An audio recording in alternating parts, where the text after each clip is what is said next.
إذ ذهب مغاضبا فظن أن لن نقدر عليه فنادى في الظلمات أن لا إله إلا أنت سبحانك إني كنت من الظالمين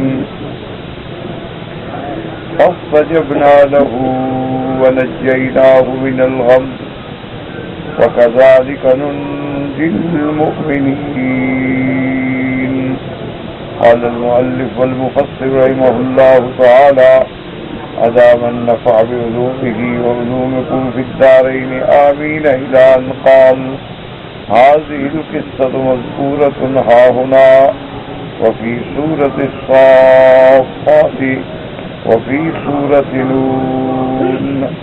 وذلك أن يونس بن متى عليه السلام بعثه الله إلى أهل قرية نينوى وهي قرية من أرض الموصل فدعاهم إلى الله تبارك وتعالى. ابو فضل رحمۃ اللہ علیہ آیات کی تفسیر فرماتے ہیں کہ یہ قصہ مبارک سیدنا یونس علیہ السلام کا قصہ ہے. سورۃ الانبیاء میں بھی اللہ نے ذکر فرمایا ہے, سورۃ الصافات میں بھی اللہ نے ذکر فرمایا, سورۃ نون والقلم میں بھی اللہ نے ذکر فرمایا. یعنی متعدد صورتوں میں اس قصے کا ذکر آیا ہے کہ حضرت یونس بن متى علیہ السلام جو تھے اللہ نے ان کو قریہ نینوا ایک علاقہ بستی کا نام تھا. بستی کا بنا یہ ضروری نہیں ہوتا کہ قریہ سے مراد کی چھوٹی بستی ہو, کبھی قریہ سے مراد بڑا شہر بھی ہو, اس پر بھی قریہ کا اطلاق ہو جاتا ہے. عام طور پہ قریہ بستی کو کہتے ہیں, لیکن کبھی کبھی جو ہے قریہ کا اطلاق بڑے بڑے مصر پہ بڑے بڑے مدائن پر بھی ہو جاتا ہے. جیسے اللہ نے فرمایا تنذر ام القری ومن حولها, مکہ مکرمہ کو بھی اللہ نے ام القری فرمایا. اسی طرح اللہ تبارک و تعالی نے سورۃ یوسف میں ارشاد فرمایا واسأل القریۃ التی کنا فیہا, تو وہاں بھی قریہ سے مراد شہر ہے. اور یہ نینوا جو ہے یہ موصل کے علاقے میں تھا. فدعاہم الی اللہ تعالی, حضرت یونس علیہ السلام نے ان کو اللہ کی توحید کی طرف بلایا. فابوا علیہ وتمادوا علی کفرہم, لیکن قوم نے حضرت یونس علیہ السلام کی بات نہ سنی اور اپنے کفر پہ جمے رہے, اسی پر وہ جم گئے. حضرت یونس علیہ السلام کی دعوت توحید پہ کوئی توجہ نہ کی. وخرج من بین اظہرہم مغاضبا لہم ووعدہم بالعذاب بعد ثلاث. اب جب انہوں نے تکذیب کی اور کفر پہ جم گئے تو حضرت یونس علیہ السلام نا امید ہو کر وہاں سے غصے میں روانہ ہوئے, اور ان کو آپ نے ڈرایا بھی کہ 3 دن کے بعد تم پر اللہ کا عذاب نازل ہوگا.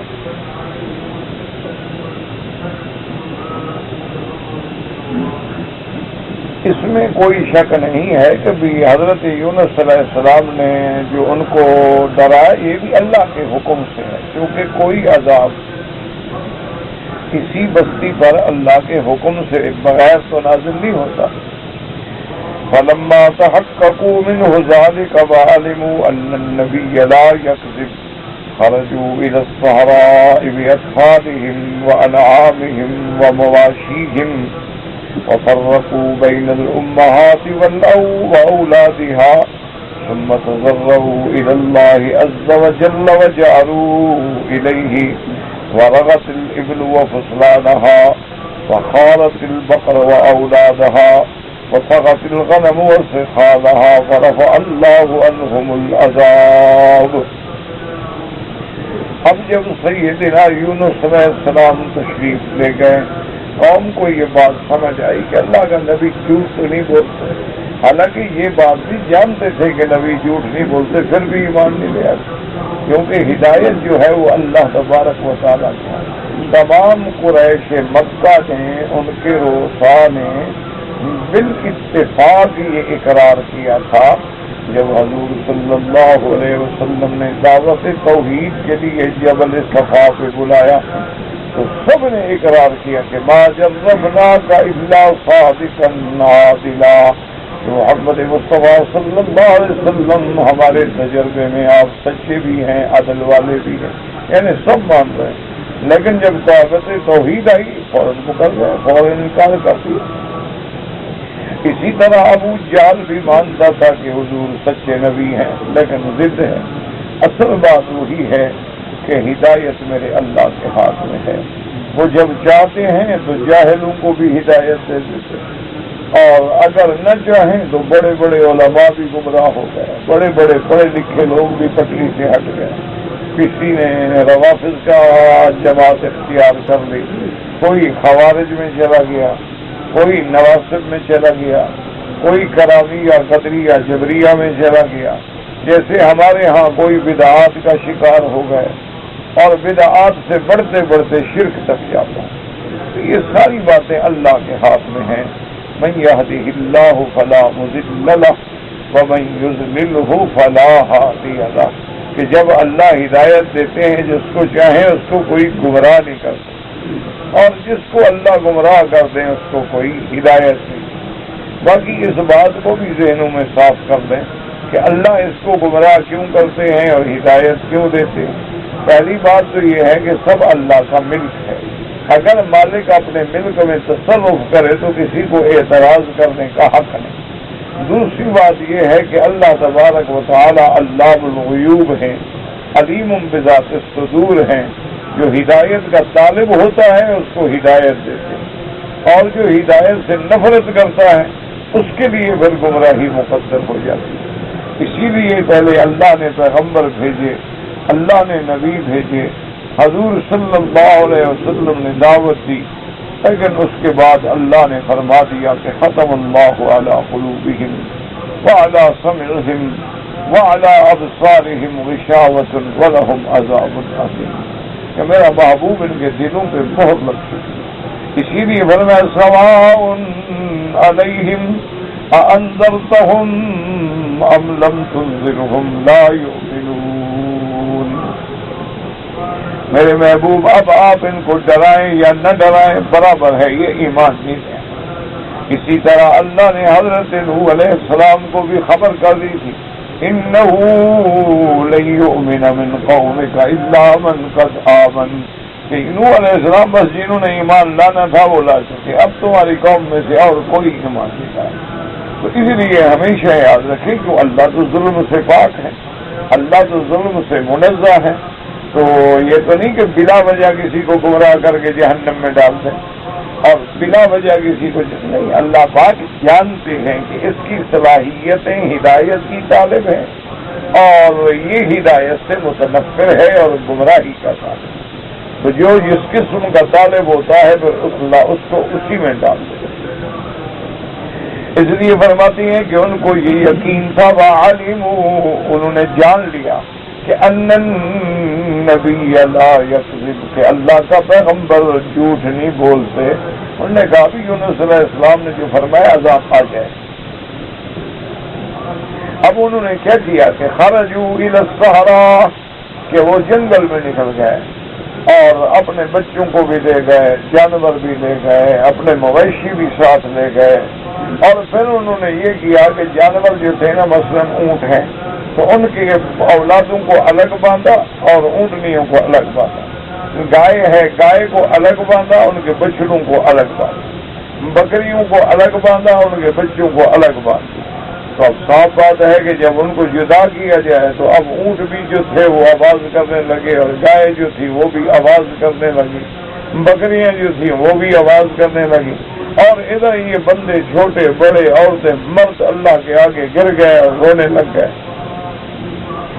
اس لیے فرماتے ہیں ثم تضرعوا الى اللہ عز وجل، پھر اللہ تعالیٰ کے آگے عاجزی کی، وجأروا الیہ، اللہ کی طرف لوٹے، ورغت الابل وفصلانها، اونٹ کی آواز کو کہتے ہیں رغا، اونٹ جب آواز نکالتا ہے اس کو رغا کہتے ہیں، اور گائے آواز نکالے تو اس کو خوار کہتے ہیں۔ خارت البقر واولادها، وصغت، اور صغا کہتے ہیں اگر بکری آواز نکالے، وصخالها، سخال کہتے ہیں بکری کے چھوٹے بچے، کہ ان کے بچوں نے بھی چیخنا شروع کیا اور بکریوں نے بھی. فرفع اللہ عنہم العذاب, اللہ نے عذاب اٹھا لیا. قال اللہ تبارک وتعالی فلولا كانت قرية آمنت فنفعها ایمانها الا قوم یونس لما آمنوا کشفنا عنهم عذاب الخزي في الحیاة الدنیا ومتعناهم إلی حین. اللہ نے فرمایا کہ ہم نے جب وہ ایمان لائے تو اپنا عذاب ہٹا دیا. دنیا میں بھی یہ رسوائی کا باعث تھا اور ہم نے ان کو اور مہلت دی, ایک مدت تک زندہ رہنے کی, عذاب رفع فرما دیا. آپ بھی دل سے دعا کر لیں کہ رب نکشف عنا العذاب, اللہ ہم سے بھی اور حضور کی امت سے بھی عذاب اٹھا. عذاب کی قسمیں ہوتی ہیں, یاد رکھیں. عذاب صرف یہ نہیں ہوتا ہے کہ زلزلہ آ گیا, عذاب صرف یہ نہیں ہوتا ہے کہ برکان آ گئے اور پہاڑوں سے آگ نکل آئی. عذاب صرف یہ نہیں ہوتا ہے کہ گلیشیئر جو ہیں وہ فوراً پگھل گئے اور گر کے اور لاکھوں لوگوں کی تباہی کا باعث بن گئے. یہ بھی عذاب ہیں. لیکن کبھی عذاب یہ ہوتا ہے کہ اللہ بیماری میں پکڑ لے, کبھی عذاب یہ ہوتا ہے کہ آدمی مقدمات میں الجھ جاتا ہے, کبھی عذاب یہ ہوتا ہے کہ گھر میں افتراق اور فتنہ اور لڑائی اور فساد ہو کہ سکون درہم برہم ہو. یہ بھی اللہ کا عذاب ہے اور اس کی وجہ بھی ہمارے گناہ ہیں, اس کی وجہ بھی ہماری خطیئات و سیئات ہیں. اور علاج صرف یہ ہے کہ اللہ کی طرف رجوع کریں, اللہ تبارک و تعالی کی طرف. اب دیکھیں کہ اس وقت پوری امت محمد مصطفیٰ صلی اللہ علیہ وسلم ایک قسم کے ابتلا اور عذاب میں مبتلا ہے. یعنی اس وقت پوری امت جو ہے اس پہ ایک ابتلا ہے, امتحان ہے اور عذاب ہے. اس سے بڑا عذاب کیا ہے کہ آدمی سر اٹھا کے نہ چل سکے. اس سے بڑا عذاب کیا ہے کہ آدمی کی عزت نفس جو ہے وہ ختم کر دی جائے. اس سے بڑا عذاب کیا ہے کہ آدمی کی غیرت اور غیرت ایمانی ختم ہو جائے. اس سے بڑا عذاب کیا ہے کہ حضور کے کلمے پڑھنے والے, حضور پاک کا نام لینے والے, اللہ کے حرم میں آ کے نمازیں اور طواف پڑھنے والے, ہر کسی کی جیب میں موسیقی ہے اور گانا ہے اور موبائل بج رہے ہیں. یہ عذاب ہے. اور اس کا مقابلہ ہم کریں کہ جی ہم اقتصادی طور پہ مضبوط ہو جائیں تب ہم مقابلہ کر سکیں گے. یہ غلط بات. اقتصادیات میں دشمن اتنا آگے ہے کہ تم 100 سال بھی محنت کرو تو نہیں پہنچ سکتے. اسی طرح اگر آپ کوشش کریں کہ جی ہم نے چونکہ ٹیکنالوجی حاصل نہیں کی اور علم حاصل نہیں کیا اس لیے ہم ان کا مقابلہ نہیں کر سکتے, یہ بھی ایک وجہ ہے کہ ہم نے غفلت کی اور ہمیں غفلت نہیں کرنی چاہیے. لیکن اب اگر ہم ان کے مقابلے پہ علم میں آئیں تو ہم تو 200 سال کوشش کریں نہیں پہنچ سکتے. اس کی وجہ یہ ہے کہ پورے اسلامی ملکوں میں یعنی 600 اور 800 کے درمیان میں یونیورسٹیاں ہیں جو صحیح یونیورسٹی ہوتی ہے. ویسے تو اب ہمارے یہاں بھی رواج ہو گیا ہے کہ مسجد میں 3 حافظ پڑھ رہے ہوں تو باہر بورڈ جامعہ کا لگا ہوتا, 3 حافظ بیٹھے ہوں اور مدرسہ ہو ناظرے کا اور حفظ کا, باہر بورڈ ہوگا جامعہ یونیورسٹی ہے. تو اب اس کا مقابلہ کریں کہ کافروں کے ملک میں, ایک ملک ہے کافروں کا, اس پورے ملک میں نہیں, ان کے دارالخلافہ میں 1000 یونیورسٹی ہے. تو آپ کیسے مقابلہ کریں؟ تو اس معاملے میں تو ہم فیل ہیں, بہت پیچھے رہ گئے. دنیا دشمن نے ہمیں پچھاڑ دیا ہے, ہم وہاں اب نہیں پہنچ سکتے. نہ ٹیکنالوجی میں, نہ علوم حدیثہ و جدیدہ میں, نہ اقتصادیات میں, نہ مالیات میں, نہ بینکنگ میں, نہ بزنس میں, کسی میں ہم اب مقابلے کی پوزیشن میں نہیں. تو اب ہمارے پاس حل کیا ہے کہ اللہ کی طرف لوٹا. اللہ کی طرف اگر ہم لوٹائیں, وَلَيَنْصُرَنَّ اللَّهُ مَن يَنْصُرَهُ وَرُسُلَهُ ان اللہ لقوی عظیم. اللہ نے فرمایا جو میری مدد کرتے ہیں میرے دین کی تو میں ان کی مدد کرتا ہوں, اور اللہ ہی قوی ہے اور اللہ ہی غالب ہے. اگر اللہ تبارک و تعالی چاہیں تو ایک زلزلے سے ہلاک کرتے، اللہ تبارک و تعالی چاہیں تو نمرود کو ایک مچھر سے مروا ڈالیں، اللہ تبارک و تعالی چاہیں تو فرعون کی پوری قوت کو دریا میں غرق کرتے ہیں، اللہ تبارک و تعالی چاہیں تو قوم عاد پہ ہوا بھیج کے ہلاک کرتے ہیں، اللہ تبارک و تعالی چاہیں تو ابرہا کے لشکر کو ابابیلوں سے مروا ڈالیں۔ تو یہ اب ہمارے پاس علاج صرف ایک ہے کہ ہم سب اللہ کی طرف لوٹیں، اللہ کی طرف رجوع کریں اور اپنے روٹھے ہوئے رب کو منا لیں۔ جب رب راضی ہو جائے تو پھر ہماری عزت کا فیصلہ ہو سکتا ہے، ورنہ ہم اسباب کی حد تک نہ کفر کا مقابلہ کر سکتے ہیں، نہ یہودیت کا مقابلہ کر سکتے ہیں، نہ نصرانیت کا مقابلہ کر سکتے ہیں۔ اس کی ایک چھوٹی سی مثال ہے، مثال کے طور پہ حرم میں میں درس دے رہا ہوں، یہ میرا درس کتنے آدمی سن رہے ہیں؟ ایک یعنی مثال، چلو کیسٹ کے ساتھ کوئی 2000 بندہ سن رہے ہیں، لیکن اسلام کے خلاف زہر پھیلانے کے لیے جو انہوں نے آدمی رکھے ہیں وہ تو بیٹھے ہوئے ہیں جناب الیکٹرانک میڈیا میں، وہ جب رات کو فلم چلے گی تو کروڑوں بندے دیکھیں۔ تو زہر دیا گیا 1 کروڑ بندے کو، دوا دی گئی 1000 بندے کو، تو باقی کہاں جائیں؟ انہوں نے تو انتظام کر دیا ہے نا کہ ہر گھر پر ڈش لگا دو، زہر پہنچ کے، اور آپ کو ڈش لگانے کے بعد کسی بے حیائی کے تلاش کرنے کی ضرورت ہی نہیں ہے، بس یہ سمجھ لو کہ معلم جو ہے نا شیطانوں کا بھی استاد جو ہے نا، میرے خیال میں اب شیطان تو ہاتھ باندھ کے چھٹی پہ گیا ہوا، وہ ایک مثال ہے، اللہ عالم جھوٹی ہے سچی ہے، کہ اسکول کے لڑکے جو تھے ان کو جب وقفہ ہوتا درمیان میں تو وہ مدرسے کی کلاسوں سے نکل کر باہر لان میں آ جاتے۔ شیطان نے سوچا کہ بھی ان کو میں چھیڑوں، ان کو پڑھنے سے کیسے بھگاؤں، تو شیطان جو ہے جی وہ گدھا بن کے آ جائے۔ اب لڑکوں نے سوچا کہ گدھا بڑا نوجوان ہے اور خوبصورت گدھا ہے، اب جناب 2 کے بجائے 4 گدھے پہ چڑھ جائے اور لکڑیاں بھی ساتھ ڈال دیں۔ دوسرے دن شیطان نے کہا نہیں جاؤ، نے کہا بھائی یہ میرے بھی باپ ہیں، ان کا میں مقابلہ نہیں کر سکتا۔ تو اب تو حضرت انہوں نے ہر گھر میں شیطان بٹھا دیا ہے، ان کو آنے کی ضرورت ہی نہیں۔ ایک چھوٹا شیطان انہوں نے ہماری جیب میں بھی ڈال دیا کہ حرم میں جا رہے ہیں، ثواب میں جا رہے ہیں، وہ جناب ٹن ٹن بج رہی ہے۔ یعنی آپ حیران ہوں کہ ہماری کیا نماز ہوگی کہ آپ نماز پڑھ رہے ہیں اور ادھر گانے کی دھن لگی ہوئی ہے،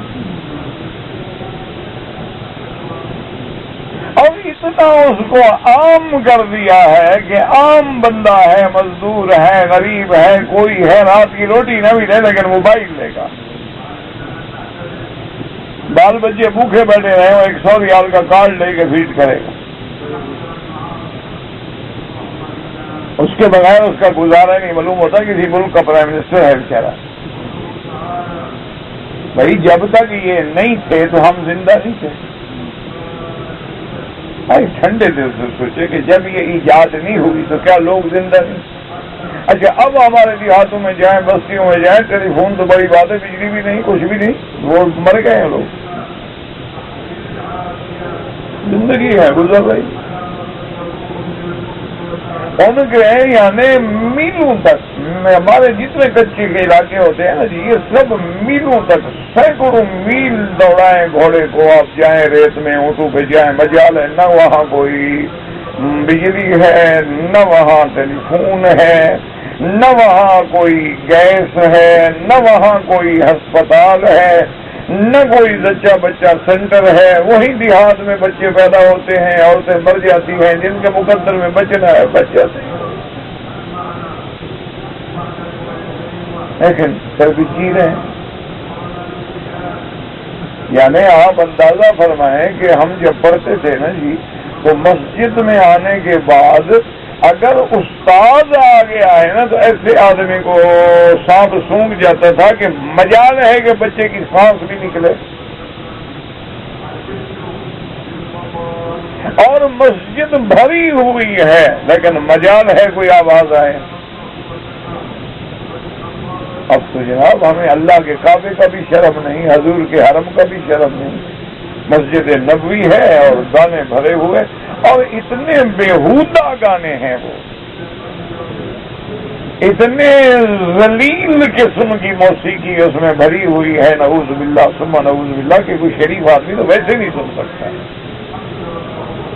اور پھر جس کے پاس موبائل ہے وہ روز ایک نئی دھن لگاتا ہے، پتہ لگے کہ یہ بڑا ماڈرن آدمی ہے. انا للہ و انا الیہ راجعون. تو میرا بھائی صرف ایک علاج ہے کہ بس اللہ کے دروازے پہ لوٹ آؤ، توبہ کریں، استغفار کریں، گناہوں کو چھوڑ دیں، اپنے رب کو منانے پہ آ جائیں تو پھر بالکل مسائل حل ہو سکتے ہیں. وہ میں نے پہلے بھی شہباز کو بتایا تھا، آج بھی وہ جگہ موجود ہے سندھ میں، امروٹ میں. وہ مسجد اس وقت بھی کھڑی ہے، باقاعدہ موجود ہے، حقیقت ثابتہ ہے. ایک ہوتا ہے نا جی قصے کہانیاں، حقیقت میں وہ مسجد کھڑی ہے جہاں حضرت امروٹی رحمت اللہ علیہ رہتے تھے. تو انگریز کا دور ہے اور انگریز کا سورج نصف النہار پہ جب تھا، انہوں نے وہاں سے کوئی نہر نکالنی تھی اور نقشے میں مسجد اندر آ گئی. انہوں نے نوٹس بھجوایا کہ بھئی یہ مسجد جو ہے توڑ دی جائے گی. حضرت نے فرمایا کہ نہیں، اللہ کا گھر ہے، یہ بن چکا ہے، اتنا عرصہ ہو گیا ہے، فقیر یہاں نماز پڑھتا ہے، مہربانی کرو یہ خدا کا گھر نہ توڑو. انہوں نے اپنے آدمی بھیجے، انہوں نے کہا حضرت یہ ایک رفاہی معاملہ ہے، نہر بنانی ہے، ساری دنیا کو پانی ملے گا، سیراب ہوں گے، اور اگر آپ چاہتے ہیں تو ہم مسجد جہاں آپ چاہیں دوسرے مقام پہ پہلے بنا دیتے ہیں پھر توڑیں گے. حضرت طبیعت کے بڑے جلال تھا، غصہ ہوتا تھا حضرت کو بہت زیادہ. حضرت فرمایا کہ نہیں، مسجد نہ توڑ. وہ چلے گئے. میں نے کہا اور انہوں نے افسر بھیجا، اس نے آ کے کلیکٹر نے آ کر حضرت کو عرض کیا کہ حضرت آخر آپ کیا چاہتے ہیں؟ انہوں نے کہا مسجد نہ توڑیں. میں نے کہا مسجد تو ہم توڑیں گے. انہوں نے کہا میں پھر مقابلہ کروں گا. انہوں نے کہا حضرت فقیر آدمی ہیں آپ اپنے مذہب کے بزرگ ہیں، ہم تو مسلمان نہیں ہیں، لیکن آپ مسلمان ہیں اور مسلمان آپ کی بڑی احترام کرتے ہیں، بڑا قدر کرتے ہیں، لیکن اللہ نے آپ کو عقل دیا ہے، کیسے آپ مقابلہ کریں گے؟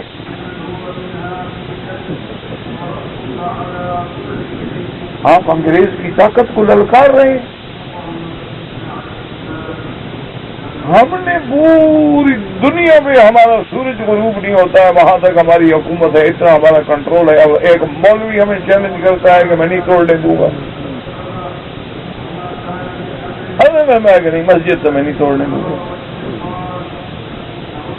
اس کے بعد جناب حضرت نے بھی اپنے خدام کو حکم دیا، ان کے جتنے مرید تھے، طالب تھے، بزرگ ماننے والے تھے، سب لوگ آ کے 7-8 ہزار آدمی اکٹھا ہو گیا. ان کا ایک بڑا افسر جو ہے وہ آیا، جو ان کا فوج کا بھی بڑا تھا اور ساتھ کلیکٹر بھی تھا، اور سارے آئے اور باہر سے انہوں نے توپ خانے لگا دیے، پورا علاقے کو محاصرے میں لے لیا. پھر بھی انگریز تھا، کافر تھا، لیکن بدبخت کو حکومت کرنا تو آتی تھی. وہ پھر آئے, انہوں نے کہا بھی ہماری حضرت سے ملاقات کراؤ, حضرت کو ملے. انہوں نے کہا حضرت مہربانی کریں, ہم آپ کو بار بار سمجھا رہے ہیں, آپ سمجھ رہے ہیں کہ ہم کمزور ہیں, ہم آپ کے بھلے کے لیے کہہ رہے ہیں, ہم نہیں چاہتے کہ ہماری رعایا ہے, مسلمان ہے, بے گناہ مارے جائیں. ایک گولا لگے گا یہ آپ کا 8,000 بندہ اڑ جائے گا. دیکھ لیں ہر طرف ہم نے توپخانہ سیٹ کر دیا. آپ کے پاس تو ٹوٹی ہوئی کوئی بندوق بھی نہیں ہے, آپ کیا مقابلہ کریں گے؟ حضرت بیٹھے تھے نا جلال میں آئے, کہنے لگے ماں جو ڈاڈ دی بندوق کا لگے, کتوں کہتے تھے انگریز کو, یا بھولو کہتے تھے یعنی باندر, یا کتوں کہتے تھے. لگے کتوں ماں جو ڈاڈ دی بندوق کا, مجھے تو اللہ نے یہ 10 فائر کرنے والی بندوق دی ہے, ہاتھ اٹھاؤں گا اللہ تمہیں یہاں سے اٹھا کے سمندر میں پھینک دے گے, نکل جاؤ کتوں. ایسے جو کیا بندھا ہو. وہ آدمی سمجھدار تھا, سمجھ گیا. انہوں نے کہا مجھے معاف کر دیں. انہوں نے کہا بس جاؤ کرو مقابلہ فقیر کا. کیسے مقابلہ کرو؟ تم اللہ والوں کو چھیڑتے ہو, ہم تم سے کوئی جائیداد مانگ رہے ہیں, دولت مانگ رہے ہیں, پیسہ مانگ رہے ہیں, کہ اللہ کا گھر کھڑا رہے تھے, تم تھوڑا سا قرض دے دو, ایک تھوڑا سا موڑ دے دو, بس ختم ہو گئے. خدا کے گھر کو گرا کے خدا والوں کو چیلنج کرتے ہو, تو میں جس کے دروازے پہ بیٹھا ہوں وہ کن فیکون کا مالک ہے.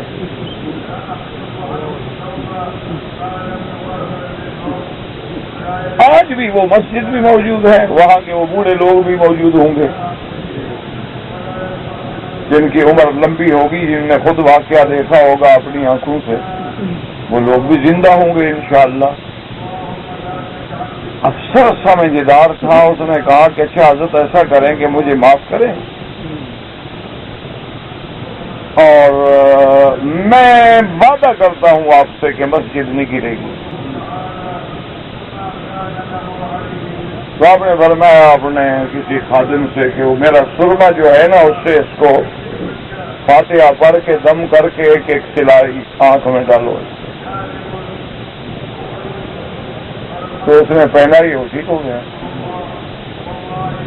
تو اس نے جا کے اپنے وائس رائے برطانیہ کو باقاعدہ لکھا, اس نے کہا اس فقیر سے الجھنا جو ہے برٹش امپائر کے لیے نقصان دہ, لہذا میں ریکویسٹ کرتا ہوں کہ اس کی مسجد کو رہنے دو, چھوڑو, ایک وہ اللہ والا بندہ ہے, اس کو نہ چھیڑو. وہ مان گئے, اس نے کہا کہ ٹھیک ہے, جو تھوڑا سا نہر کو قرض دے دو, مسجد رہنے دو. آپ بھی اسی کنارے پہ مسجد کھڑی ہے, آباد ہے, نماز ہے, سب کچھ ہے. پتی آدمی بالکل سیدھے سادھے, بالکل یعنی وہ انتہا, لیکن اللہ کے دروازے سے, اللہ سے یقین تھا کہ جو میں دینا ہے وہ اللہ ہے, بنانے بگاڑنے کی طاقت صرف اللہ کو ہے,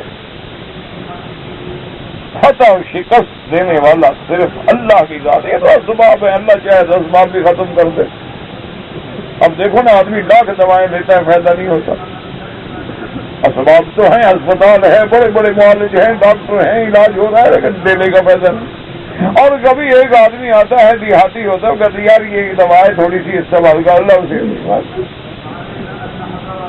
کیونکہ سارا نظام اللہ کے ہاتھ میں ہے, اور اللہ کو ہم نے ناراض کر لیا ہے. اپنے عقائد ہمارے میں شرک آ گیا ہے, اعمال ہمارے خلاف سنت ہو گئے ہیں, اور ہمارے عمل جو ہیں وہ معصیت میں, محرمات میں اور منکرات میں ہم اتنے ڈوب گئے ہیں کہ نہ مولوی کا گھر بچا ہوا ہے, نہ پیر کا گھر بچا ہوا ہے. ما سوائے اس کے کہ انا للہ و انا الیہ راجعون, ورنہ اللہ تبارک و تعالیٰ کی مدد تو آج بھی آ سکتی ہے. اسی لیے اقبال نے کہا تھا نا کہ فضائے بدر پیدا کر, فضائے بدر پیدا کر, فرشتے تیری نصرت کو اتر سکتے ہیں گردوں سے قطار اندر قطار بھی, کہ تم اگر فضائے بدر پیدا کر لو تو اللہ تو آپ بھی فرشتے اتارنے میں قادر ہے نا. اور کیا سمجھتے ہیں کہ جبریل علیہ السلام تو ایک پل پہ سارے صدوم کو اٹھا کے لے گیا؟ اللہ حکم دے تو کفر کیا کر سکتا ہے؟ یہ تو ہمارے اعمال خراب ہو گئے، اللہ کہتے ہیں اچھا ان کو بھی رگڑا لگے رہے، گندے ہو گئے، اب دھلنے کی ضرورت ہے ان کی۔ تو اسی لیے ہمیشہ دعا بھی کیا کریں اور اللہ کی طرف ہر معاملے میں رجوع کریں۔ جب اللہ خود اسباب پیدا فرماتے ہیں نا، پھر فیصلے کے لیے ذرائع بھی خود حضرت روٹی پر ہی انہی بزرگوں پر بغاوت کا مقدمہ چلا انگریز کے دور میں، اور انگریز کے باغی کے لیے تو سزا ہے موت ہوتی تھی، اور تو کوئی رستہ تھا ہی نہیں۔ جہاں ٹھہرے ہوئے تھے آپ کا سندھ کے علاقے کا کوئی آدمی تھا، کسی کوٹھی پہ وہ بیچارہ مالی تھا، آپ اس کے گھر میں ٹھہرے ہوئے تھے، تو وہ آیا عشاء کے بعد اور کہنے لگا کہ حضرت ہمارے ساتھ کی کوٹھی میں ایک انگریز افسر ہے، اس کی بیوی کو دورہ ہوتا ہے، بیماری ہوتی ہے، تکلیف ہوتی ہے، علاج کرا کے عاجز آ گیا ہے، تو ان کا جو مالی ہے، نوکر ہے، وہ میرا بھائی ہے، اس نے کہہ دیا ہے کہ ہمارے پاس ایک بزرگ آیا ہے، دعا کرے گا اللہ تمہیں ٹھیک کر دے گا۔ تو وہ کہتا ہے یار لے آؤ، چلو میں مانتا تو نہیں مسلمانوں کو، لیکن ٹھیک ہے اب تو ضرورت ہے نا۔ تو آپ مہربانی کر کے دعا کر دیں۔ فرمایا بھائی میں چاہتا تو نہیں، دل نہیں کرتا ہے، لیکن تمہارے گھر میں مہمان ہوں اور تم نے اس بیچارے سے وعدہ بھی کر لیا ہے، تو چلو اب تمہارے وعدے کے لیے چلتے ہیں، چلو لے چلو۔ اب پگڑی باندھی ہوئی، داڑھی، بوڑھے آدمی، بزرگ آدمی، لکڑی ہاتھ میں، اس انگریز کے گھر میں چلے گئے۔ وہ دیکھا اس نے کون آ، چپ رہا۔ ہم نے فرمایا کہاں ہے بھائی وہ بیوی کہاں ہے؟ اس کو کپڑے میں پردہ کرا کر لاؤ، بغیر پردے کے مت لانا۔ ٹھیک ہے، انہوں نے کوئی بیڈ شیٹ اٹھائی ہوگی، اوپر ڈال دی ہوگی، انہیں انگریز عورت کہاں سے پردہ کرے گی؟ آپ نے پوچھا کیا؟ انہوں نے کہا جی ایسے دورہ ہوتا ہے، کوئی دعا نہیں، کوئی وظیفہ نہیں، کچھ نہیں، ایسے داڑھی پکڑی۔ تو اللہ میاں رسوا نہ کر، ایسے داڑھی اللہ میاں سفید داڑھی کو اب کالا نہ کر، رسوا نہ کرو، میں تیرے در پہ آ گیا ہوں، رسوا نہ کر۔ کوئی وظیفہ ہے، کوئی چلا ہے، ایک ٹانگ پہ کھڑے ہو کے وظیفہ پڑھو، آنکھیں بند کر لو اور سلام کر لو، اپنی داڑھی کو اور پھر بھی کہا کہ اللہ وضاب داڑھی کو کالا نہ کرنا، رسوا نہ کرنا۔ شفا تو تیرے ہاتھ میں۔ وہ برے حال میں اس وقت دورے کی کیفیت میں تھی، اور رس کے ٹھیک ٹھاک ہو کے بیٹھ گئی۔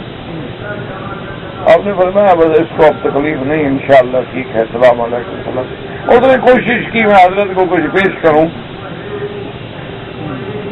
فرمایا سختی سے پتہ نہیں، میں نے جو کچھ کیا اللہ کے لیے کیا ہے، کافر ہے کوئی ہے، بندہ تو ہے نا۔ آپ دیکھیں نا اللہ سبب بناتے ہیں نا۔ صبح حضرت جب عدالت میں پیش ہوئے تو وہی جج تھا جس کے پاس فیصلہ تھا، اللہ نے سبب بنایا۔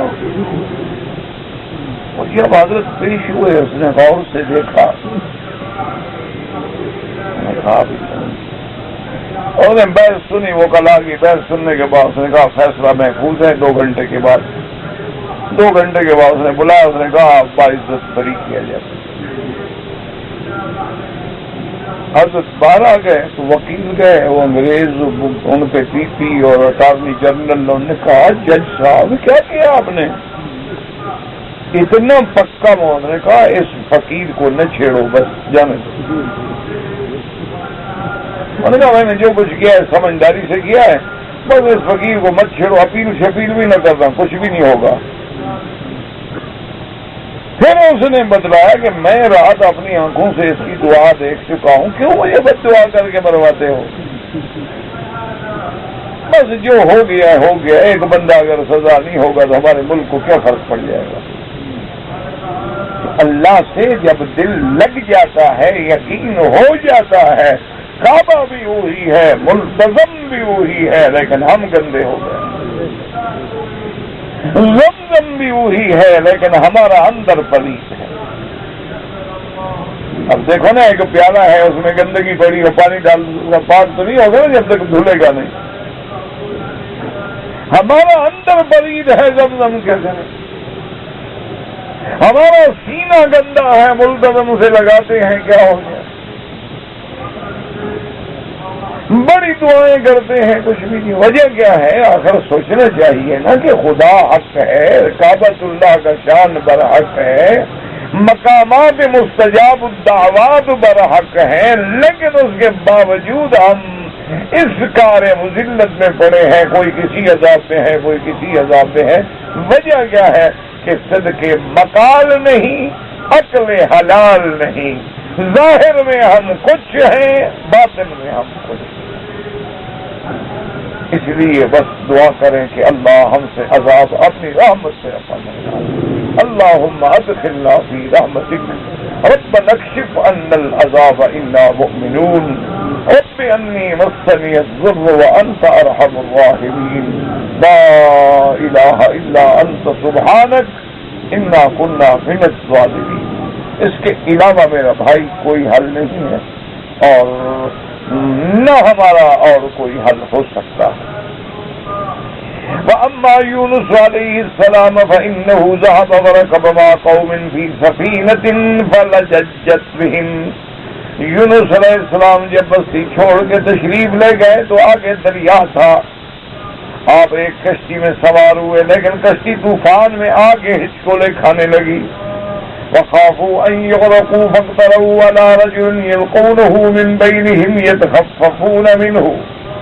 اب اس میں یہ آتا ہے کہ اصل میں کشتی پہ زیادہ بوجھ ہو گیا تھا، انہوں نے کہا ایک آدمی کو اگر کشتی سے اتار دیں، صاف بات ہے اتار دیں درمیان دریا میں تو غرق ہو جائے گا، تو بوجھ ہلکا ہو جائے گا، شاید کشتی نکل جائے گی۔ فوقعت القرعة على يونس فأبوا أن يلقوه ثم عادوها فوقعت عليه أيضا فوقعت عليه أيضا۔ ابو نے کہا اچھا جی قرآن ڈالو، جس کا نام نکلے اس کو ڈالیں گے۔ اب جب قرآن اندازی کی تو حضرت یونس علیہ السلام کے نام قرآن نکلا، ہم نے کہا حضرت آپ کو تو ہم نہیں ڈالتے۔ دوبارہ قرآن اندازی کی، پھر بھی حضرت یونس علیہ السلام کے نام نکلا۔ تیسری دفعہ جب قرآن اندازی کی تو پھر بھی حضرت یونس علیہ السلام کے نام نکلا۔ اسی کو اللہ پاک نے قرآن میں دوسری جگہ ذکر فرمایا فَسَاهَمَ فَكَانَ مِنَ الْمُدْحَضِينَ أي وقعت عليه القرعة وقام يونس عليه السلام وتجرد من ثيابه ثم ألقى نفسه في البحر۔ اب فرماتے ہیں کہ حضرت یونس علیہ السلام کھڑے ہوئے اور جو زائد کپڑے تھے آپ نے وہ اتار دیے، اس کے بعد اپنے آپ کو دریا میں گرا دیا، اس سمندر میں۔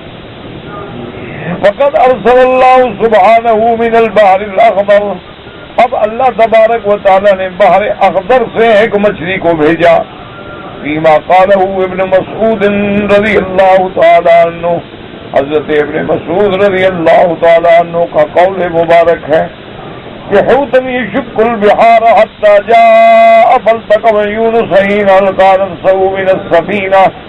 وہ کشتی وہ بہت بڑی مچھلی جو تھی وہ بحر الاخضر سے پانی چیر چیر کے پہنچی اور وہاں اس مقام پہ آئی جب یونس علیہ السلام نے اپنے آپ کو گرایا، اس نے منہ کھول لیا اور حضرت اندر چلے گئے۔ فَأَوْحَى اللَّهُ إِلَىٰ ذَلِكَ الْحُوتِ أَن لَّا تَأْكُل لَّهُ لَحْمًا وَلَا تَحْشَمْ لَهُ عَظَامًا۔ اللہ پاک نے مچھلی کو حکم دیا کہ خبردار حضرت یونس علیہ السلام کے گوشت کو بھی نہیں کھانا اور ہڈیوں کو بھی نہیں توڑنا، کوئی نقصان بھی نہیں پہنچانا۔ فَإِنَّ يُونُسَ لَيْسَ لَكَ رِزْقًا وَإِنَّمَا بَطْنُكَ تَكُونُ لَهُ سِجْنًا۔ ہم نے حضرت یونس کو تیرا رزق نہیں بنایا کہ تو کھا لے، بلکہ ہم نے تیرے پیٹ کو حضرت یونس کے لیے قید خانہ بنا دیا ہے۔ اب یہ تیرے پیٹ میں قید رہیں گے لیکن خبردار ان کو کوئی نقصان نہیں۔ وقوله تبارك وتعالى وظنون إذ ذهب مغاضبا فظن أن لن نقدر علیہ. اب اللہ فرماتے ہیں ذنون، یہ حضرت یونس کا لقب ہے یعنی الحوت. صحت الاضافت الیہ بہذہ النسبہ، حضرت کو ذنون کیوں کہا گیا؟ کیونکہ آپ مچھلی کے پیٹ میں قید رہے تھے، اس وجہ سے یہ اضافت کرنا جو ہے وہ درست ہے. اذ ذهب مغاضبا قال الظالم لقومه فظن ان لن نقدر علیہ. اے نزیع قلعہ فی بطن الحوت، انہیں گمان تھا کہ مچھلی کے پیٹ میں بھی مجھے تنگی نہیں ہوگی. جروانا وحاضر میں عباس و مجاہد والصحاق وغیرہم. واختار ابن جریر وشد علیہ بقوله تبارک و تعالی فمن قدر علیہ رزقہ. قدر کا معنی تنگ، جیسے فرمایا اللہ یبسط الرزق لمن یشاء ویقدر، اللہ جس کا چاہے رزق کھول دے اور جس کا چاہے تنگ کر دے. اللہم ابسط علینا برحمتک، یا اللہ اپنی رحمت سے ہمارے لیے بھی رزق کے دروازے کھول دے، ہمیں بھی اپنے خزانہ سماوات والارض سے رزق عطا فرما، عدم حیات کسی بندے کا محتاج نہ فرما. فرماتی ومن قدر علیہ رزقہ فلینفق مما آتاہ اللہ، لا یکلف اللہ نفسا الا ما آتاها فیجعل اللہ بعد عسر یسرا. اللہ نے فرمایا اگر رزق تنگ ہو جائے تو علاج کیا ہے کہ اللہ کے راستے میں خرچ کرو، اللہ کے راستے میں خیرات کرو جتنا تیری طاقت ہے. اللہ تبارک و تعالیٰ تنگی کو آسانی میں بدلنے والے ہیں. یا اللہ ہماری تنگیوں کو بھی آسانی میں بدل دے، یا اللہ ہمیں بھی عسر سے یسر میں بدل دے. وما ذلک علی اللہ بعزیز. وقال عطیۃ لہ فظن ان لن نقدر علیہ. ایک نقدر بمعنی قدر تقدیر بھی ہے، یعنی حضرت یونس نے سوچا کہ اللہ تبارک و تعالیٰ کی تقدیر میں میرے لیے اس پہ کوئی سزا نہیں ہوگی. نقضیہ نے ایک انہو 4000 کی بمعنی تقدیری. فإن العرب تقول قدر وقدر بمعنى واحد، اس لیے لغت عرب میں کہتے ہیں قدر قدر ایک ہی معنی ہے. فلا اذا الزمان الذي مضى تبارک تبارک تقدرکم ذلك الامر، جو زمانہ گزر گیا وہ تو واپس نہیں آئے گا. بلند و بالا ہے اور سیدھا جو فیصلہ کرے وہ ہوتا ہے. اسی سے اللہ نے فرمایا فالتقى الماء على امر قد قدر. اللہ تبارک و تعالیٰ کے حکم سے آسمانوں کے اور زمینوں کے پانی مل گئے جب جیسا کہ اللہ کی تقدیر کا فیصلہ تھا. ایک قدرہ جیسے اللہ تقدیر میں فیصلہ فرما چکے تھے. فنادى في الظلمات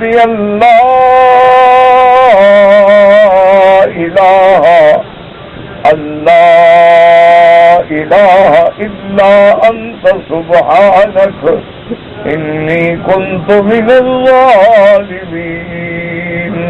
اب دیکھیں اسی ایک کلمہ مبارک میں توحید بھی ہے، تنزیہ بھی ہے، استغفار بھی ہے کہ لا الہ، کوئی معبود برحق نہیں مگر آپ، پاک ہے تیری ذات، ہر صفت نقصان سے منزہ ہے سبحانک. اور استغفار ہے انی کنت من الظالمین. ظالمین مانا اپنی جان پہ ظلم کرنے والا. میں نے بھی اپنی جان پہ خود ظلم کیا کہ بغیر اجازت کے بستی سے چل پڑا. قال ابن مسعود ظلمت بطن الحوت وظلمت البحر وظلمت اللیل، کیونکہ یہاں سے رائے فنادا فی الظلمات، حضرت اندھیریوں میں پکارا. تو حضرت عبداللہ ابن مسعود فرماتی ہیں کہ اندھیروں سے مراد کیا ہے؟ مچھلی کے پیٹ کا بھی اندھیرا، دریا کی موجوں کا بھی اندھیرا اور رات کا بھی اندھیرا. وقد روى عن القاسم وابن ميمون وسعد بن جبير محمد بن كعب والضحاك والحسن وقتادة. وقال سالم بن ابي الجعد ظلمة حوت في بطن حوت آخر في ظلمة البحر. تو اب دیکھیں ایک مچھلی کے اوپر کا حصہ، پھر اندر کا بطن، پھر اس کا اندھیرا، پھر دریاؤں کے اندھیرے.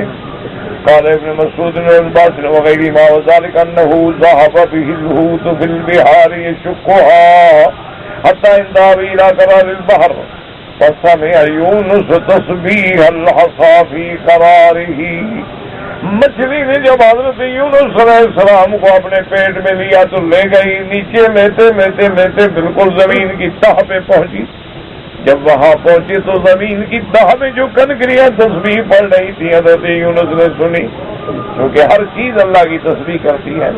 وَإِن مِّن شَيْءٍ إِلَّا يُسَبِّحُ بِحَمْدِهِ وَلَٰكِن لَّا تَفْقَهُونَ تَسْبِيحَهُمْ فَإِنَّ ذَلِكَ وَهُنَالِكَ قَالَ لَا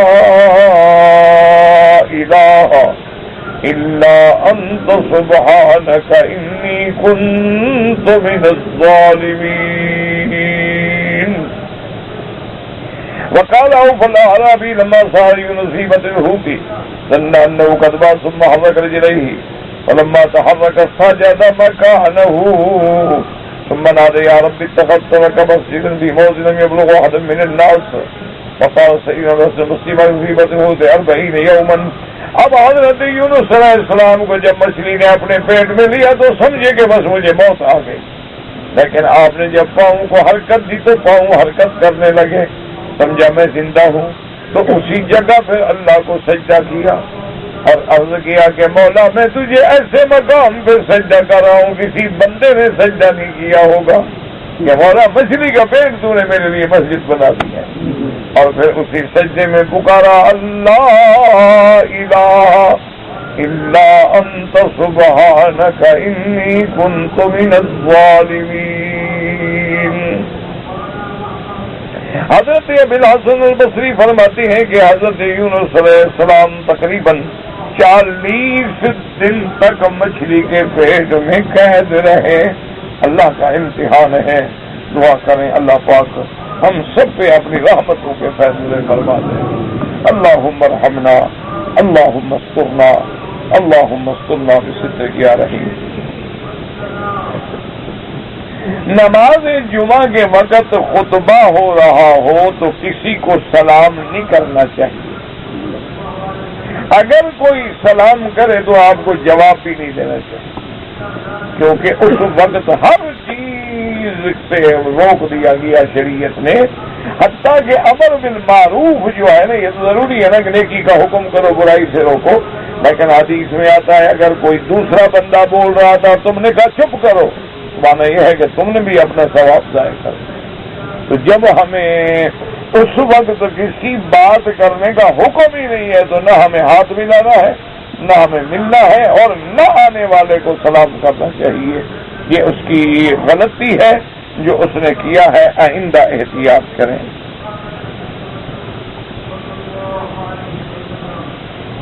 کہتے جی کہ میرے گھر میں بیوی بھی ہے، میری بہن بھی ہے اور میری ماں بھی ہے، اور سب کے پاس الگ الگ سونے کے زیورات ہیں. میرا بھائی سب کو جمع نہیں کریں گے. بہن کے پاس اپنا ہے، بیوی کے پاس اپنا ہے، ماں کے پاس اپنا ہے. اگر ایک کے پاس 7.25 تولے سے زیادہ ہو جائے تو پھر زکات وہ دے گی. سب کو جمع نہیں کریں گے، الگ الگ ہے، چیز ہی الگ ہے، ہر کسی کا مل کی الگ ہے، جمع کیوں کریں؟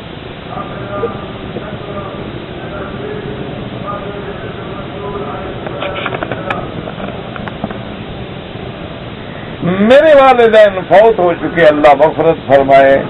اللہ جتنے بھی ہمارے عزیز اقارب ارحام مسلمان سب کی قبروں پہ رحمت فرما اور ان کے قبروں کو باغ جنت بنا، اور جو زندہ ہیں ہدایت کے فیصلے فرما. اگر صدقہ و خیرات کی رقم ہے، ہم حرم میں ہیں اور طواف میں کسی مسکین کو دے دیں تو جائز ہے انشاءاللہ.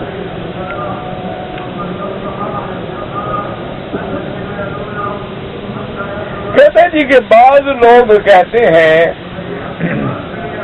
کہ حضور صلی اللہ علیہ وسلم نے اپنی آخری بیماری میں قلم اور کاغذ طلب کیا تھا اور کچھ لکھنا چاہتے تھے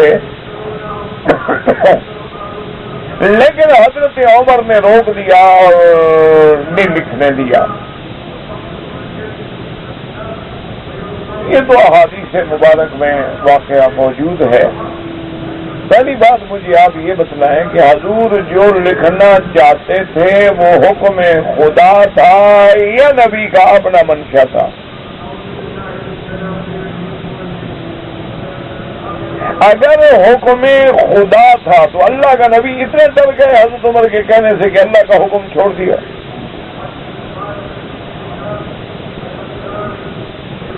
اور دوسری بات یہ ہے کہ کاتب وحی جو ہیں وہ سیدنا علی ہیں اور حضرت عمر تو اس وقت کاتب نہیں ہیں.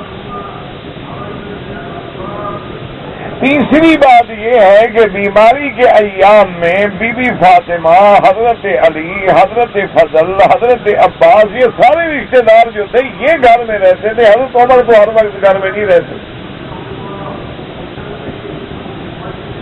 اگر حضرت عمر نے ایک دفعہ منع کر دیا تھا تو باقی وقت میں لکھوا دیتے.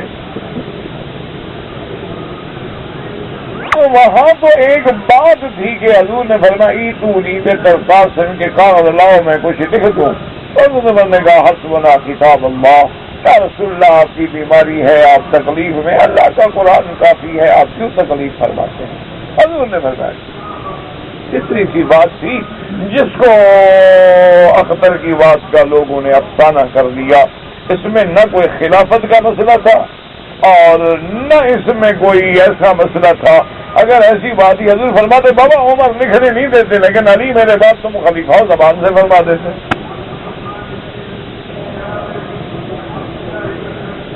بلکہ آپ اگر ٹھنڈے دل سے اللہ پاک ہمارے دلوں سے بغض کو دور دیں، جہالت دور کر دے، ٹھنڈے دل سے اگر غور کریں تو حضرت علی رضی اللہ تعالی عنہ کو حضرت عباس نے کہا.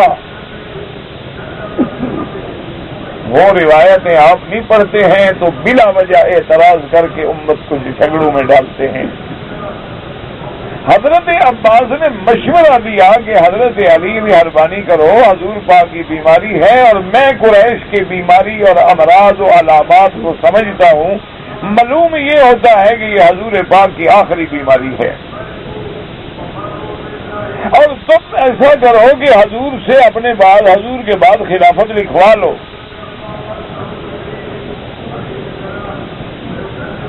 حضرت عباس نے جب مشورہ دیا تو حضرت علی نے کہا کہ مہربانی کریں چلو میں لے جاتا ہوں، اور حضور نے انکار کر دیا تو قیامت تک پھر ہمارے خاندان میں خلافت نہیں آئے گی.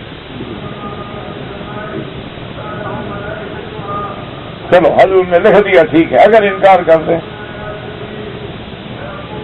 اس معاملے کو چھوڑ دو، جو اللہ چاہیں گے، جس کو بننا ہے بن جائے گا، جس کو نہیں بننا ہے نہیں بنے گا. ہمیں کوئی نہ خلافت کی لالچ ہے، نہ غرض ہے، نہ مسئلہ ہے، نہ ان کے دلوں میں ایسی باتیں نہیں ہیں تو ہم نے جھگڑے بنا رکھے ہیں. ایک بات دماغ میں رکھ لو کہ 1400 سال گزر گئے، ابھی تک ہم خلافت کے جھگڑے کو لے کے چل رہے ہیں. چلو آج اگر حضور کی خلافت لے لیں تو آپ کس کو بنائیں گے خلیفہ؟ وہ ایک دور تھا گزر گیا، صدیاں بیت گئیں. ایسے معاملات سے حضرت علی رضی اللہ نے خود حضرت ابو بکر کی بیعت کر لی، ان کے وزیر رہے، حضرت عمر کے وزیر رہے، حضرت عثمان کے وزیر رہے. جب انہوں نے کوئی جھگڑا نہیں کیا تو ہمیں 1400 سال کے بعد آخر کیوں مروڑ اٹھتی ہے؟ کوئی وجہ بتائے نا، کوئی تکلیف کی کوئی سبب بتائے نا میرا بھائی. ان کا دور گزر گیا الحمدللہ. خلفائے راشدین کا خیر کا دور مبارک گزر گیا. سیدنا علی رضی اللہ تعالی عنہ خلافت ابو بکر میں رہے، خلافت عمر میں رہے، خلافت عثمان میں رہے. اس کے بعد آپ خود خلیفہ بنے. اپنے دور خلافت میں بھی کبھی حضرت نے یہ مسئلہ نہیں اٹھایا کہ جی ہمیں تو خلیفہ بنا رہے تھے، لکھ رہے تھے، پر عمر نے نہیں لکھنے دیا. تو ہم آج 1400 سال کے بعد ایسے اختلافی مسائل جن کا وجود ہی نہیں ہے، حقیقت ہی نہیں ہے، ان کو لے کر پوری حضور کی امت کو ایک عذاب میں مبتلا کر دیں تو کیا ہم اللہ کو جواب نہیں دیں گے؟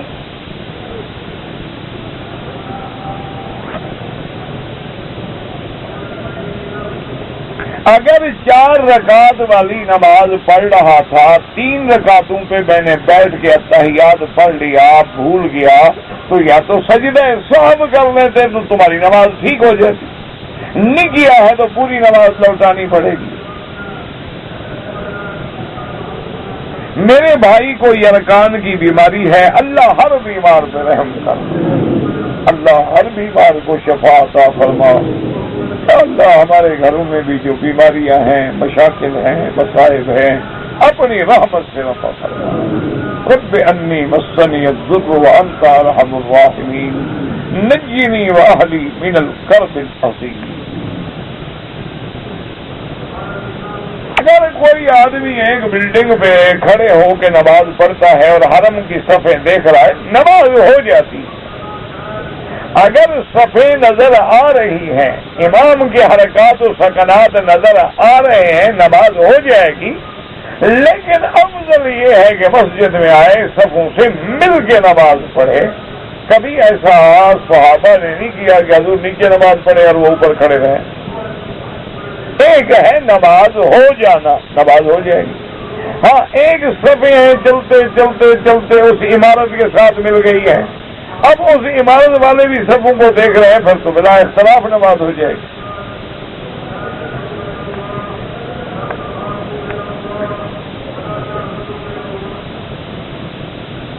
کہتے جی کہ میں نے مدرسوں میں اور مسجدوں میں بزرگوں کی قبریں دیکھی ہیں، مسجد کے اندر تو ہم نے تو نہیں دیکھی، پتہ نہیں آپ نے کہاں مسجد دیکھی ہے ایسی؟ اگر ہیں تو مسجد میں قبر نہیں بنانی چاہیے، اس کو دیوار دے کے بند کر دیں۔ ہوا اگر بندے کی خارج ہو جائے وضو ٹوٹ جاتا ہے۔ حضرت عمر فاروق حضرت علی کے داماد ہیں، بالکل بی بی ام کلثوم سے نکاح ہوا ہے۔ بی بی ام کلثوم جو ہے وہ حضرت علی کی بیٹی ہے اور بی بی فاطمہ کے بطن سے ہیں۔ آپ کی اولاد میں جیسے حضرت حسن حسین ہے، ایسے بی بی ام کلثوم۔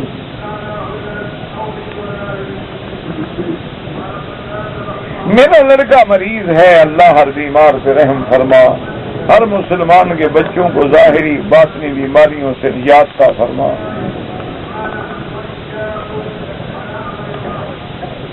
بلی آئی تھی مر گئی، بس استغفار کرو اور کیا کرو۔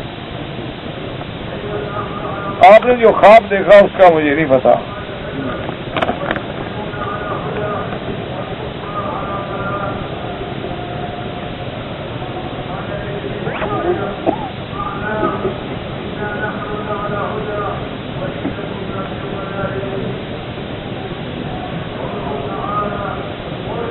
ایک ٹی وی پہ پروگرام آتا ہے، وہاں کوئی مولوی صاحب ہیں تو لوگ ان کو ٹیلی فون کر کے پوچھتے ہیں کہ یہ استخارہ کریں کہ میرے بیٹے پہ بیماری ہے، بیٹی پہ بندش ہے، نکاح نہیں ہوتا، شادی نہیں ہوتی، یہ نہیں ہوتا، تو عمر سے بتا دیتے ہیں کہ ہاں اس پہ ہے، اس پہ نہیں ہے۔ یہ چٹکی والا استخارہ تو ہم نے ابھی سنا ہے۔ استخارہ کرنا تو میرا بھائی سنت ہے، لیکن حضور پاک نے فرمایا کہ استخارہ وہ کریں جس کو نکاح کرنا ہے، مرد ہے یا عورت ہے، اور فرمایا ایک رات کرو، دوسری رات کرو، تیسری رات کرو، چوتھی رات کرو، پانچویں رات کرو، چھٹی رات کرو، ساتویں رات کرو۔ 7 دنوں کے اندر اندر اگر اللہ کوئی فیصلہ دل میں ڈال دے تو سمجھو یہی خیر، فیصلہ ڈال دے، طبیعت مائل ہو جائے کہ ہمیں یہ کام کرنا چاہیے، بس سمجھو خیر، یا فیصلہ ہو جائے کہ جی نہیں کرنا چاہیے تو مانا ہے کہ نہ کرنے میں خیر۔ اچھا کچھ بھی دل میں نہ آئے تم 7 رات استخارہ کر کے چھوڑ دو اللہ پر، جو کام اس کے بعد ہوگا مانا وہی منشا ہے خدا بندی۔ اگر کام ہو گیا تو مانا استخارے کے بعد تم نے اللہ سے پوچھ لیا، اللہ یہی چاہتے تھے، ہو گیا، خیر ہوگی انشاءاللہ۔ اور نہ ہوا تو سمجھو نہیں ہوگا. یہ استخارہ ہم نے کبھی نہیں سنا کہ یوں کرو اور کہو تم پہ بندش ہے، تم پہ نہیں ہے، اور تم پہ ہے اور تم پہ نہیں ہے. نہ ایسے مولوی سے آپ یہ پوچھیں کہ بھئی یہودی کب مریں گے؟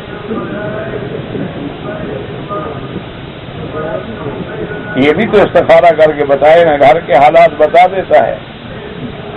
جو عالم اسلام کا سب سے بڑا دشمن ہے اس کے بارے میں اس کو استخارہ نہیں آتا تو سمجھ لو کہ بس سب جھوٹ ہے.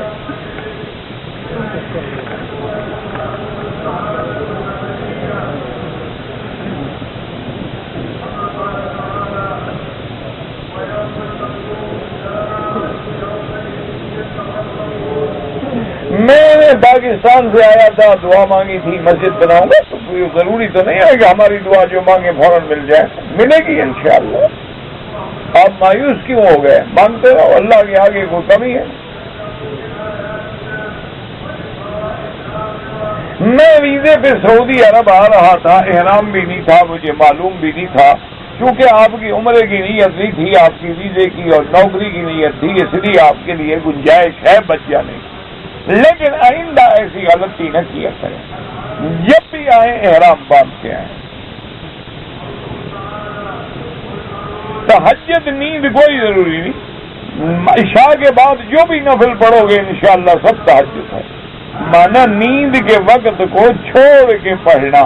اب عشاء کے بعد چونکہ سونے کا وقت ہے، یہ الگ بات ہے کہ ہم 2 بجے رات تک بیٹھے رہے. اللہ کا یہ بھی ایک عذاب ہے کہ اللہ نے رات آرام کے لیے بنائی ہے اور ہم جاگ رہے ہیں. وَجَعَلْنَا اللَّيْلَ لِبَاسًا وَجَعَلْنَا النَّهَارَ مَعَاشًا. اور میرے محبوب نے حکم دیا ہے کہ عشاء کے بعد کوئی فاضل بے وقت فضول کلام نہ کرو، الا کوئی طالب العلم ہے مطالعہ کر رہا ہے یا میاں بیوی آپس میں بات کر رہے ہیں. ورنہ حضور نے فرمایا کہ بغیر ضرورت کے عشاء کے بعد بات نہ کرو اور آرام کرو، کیونکہ جب آپ جلدی سوئیں گے تہجد میں آرام سے اٹھیں گے، اللہ کی عبادت کریں گے. اگر ہم سوئیں گے رات کے 2 بجے تو کیا اٹھیں گے، کیا تہجد پڑھیں گے؟ اگر پڑھیں گے بھی تو ٹکرے ماریں گے بھی، اذان ہونے والی ہے.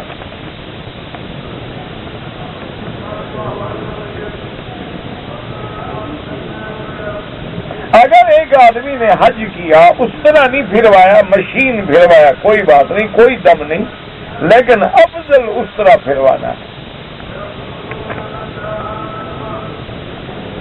لوگ کہتے ہیں کہ پرفیوم نہ لگائیں، اس میں الکحل ہوتی ہے، احتیاط اسی میں ہے کہ نہ لگائیں. وہ اب علماء متاخرین نے فیصلہ کیا ہے کہ لگانا جائز ہے، لیکن پھر بھی احتیاط یہ ہے کہ جس چیز میں شبہ پڑ جائے بھاگ جاؤ.